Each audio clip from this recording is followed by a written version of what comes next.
Ha! So nice to see that blinking red light again on my camera. I've had so much trouble with that for a while. Anyway, hello.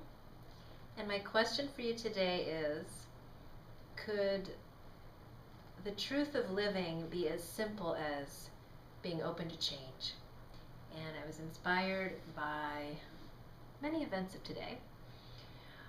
One of which was an amazing lunch that I went to, which had been scheduled maybe a month and a half ago, that I went into without expectation and just open to what would happen, knowing that I would meet some interesting people, and it evolving into a very interesting opportunity that I'm very excited about for next spring, and that is a retreat for the whole person, and may involve me doing some of my music healing work. So exciting. It was really exciting to be in the presence of other women doing this work.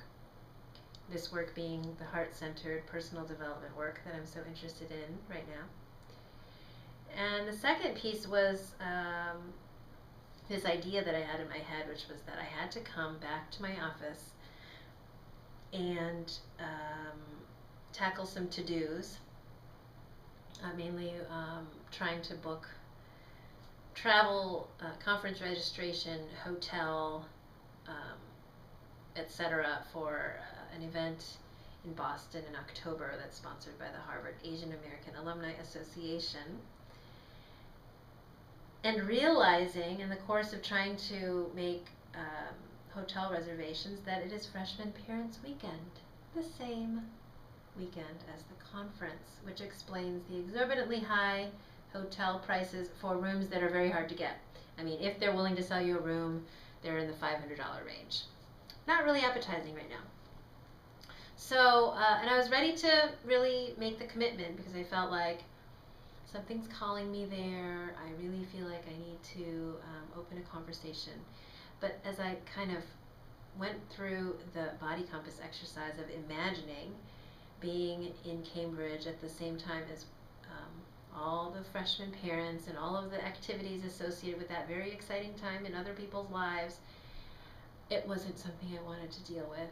I could just feel and imagine the throngs of people in the airport, renting cars, getting around Boston, making dinner reservations, and just generally trying to sightsee and then moving around Harvard Yard, and it just had lower and lower appeal to me. And this is, at a previous time in my life, I would have had a much harder time letting go of the idea that I had promised myself I would go. Changing my mind was a difficult thing to do at one point in my life. But now it's just so clear that if I'm going to travel across the country for something that I choose to do, whether it's for my business or not, I can make choices. I'm not going to travel a lot this year. I did make my trip to Keystone, and I did go to Santa Fe. So let's remember those wonderful trips to very restorative places. And I just really don't need to impose these kinds of things on myself anymore.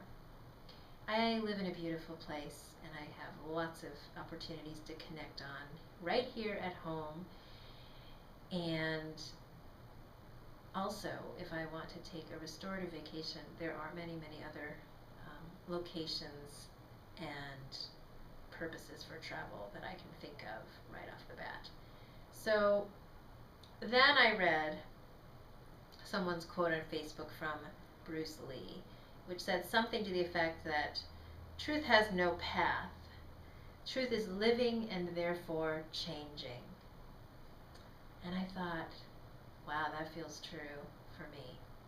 And I remember that the very first piece of information about life coaching that set me on this path and that inspired me to learn more about what this was all about was Martha Beck's change cycle. And it's so central to the coaching model, and it's such a profound yet simple way of visualizing change and understanding where you are at any given time with change. And yet it just struck me that that's maybe right there. That's the key to life, is understanding that it's always changing. Living is always changing. And all of the spiritual self-help and letting go and acceptance and peace and joy is centered around getting that living is changing constantly. And it's just when you're able to flow with that with ease and just constantly change as you become more and more grounded in your center and your sense of peace amid constant change, that then you're truly living, then you're truly growing and learning and absorbing everything that life is already bringing to you in all of its forms and is just asking you to listen to. So that's the question. It kind of struck me as true today, but I put it out there for you, and I'm going to ponder it some more. But I think it's worth really thinking about. So keep living and keep changing, because that's what's going on. Have a great day.